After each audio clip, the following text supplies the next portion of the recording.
بفضل خدا ماہ رمضان اپنے تیسرے عشرے میں داخل ہو چکا ہے۔ علماء کا قول ہے کہ اس میں جہنم سے نجات کی دعائیں مانگنی چاہیے۔ اللہم اجرنی من النار، اے اللہ مجھے آگ کے عذاب سے بچا۔ قرآن میں اللہ نے آگ کے عذاب اور جہنم کے بارے میں اپنی کئی آیات میں دل دہلا دینے والی منظر کشی کی ہے، مگر ہماری اکثریت اسے سرسری ہی لیتی ہے۔ عربی زبان سے ناواقفیت کی وجہ سے نہ ہمارا دل کانپتا ہے، نہ جسم پر لرزہ طاری ہوتا ہے، نہ آنکھیں خوف سے آنسو بہاتی ہیں، بس بلند آواز میں آمین ضرور کہہ دیتے ہیں۔ البتہ قریب کی چیز یعنی دنیا سے متعلق ڈھیروں دعائیں رو رو کر مانگتے ہیں۔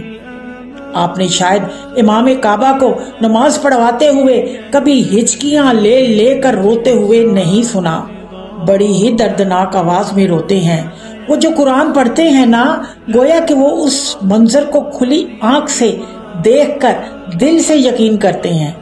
آئیے آج خود سے عہد کریں کہ عربی زبان اتنی تو ضرور سیکھ لیں کہ معلوم ہو جائے کہ اللہ قرآن میں ہم سے ہم کلام ہو کر آخر کیا رہا ہے۔ خدارا اس جہالت کے اندھیرے سے باہر نکلے، قرآن کو نہ سمجھنا ہی اصل جہالت ہے۔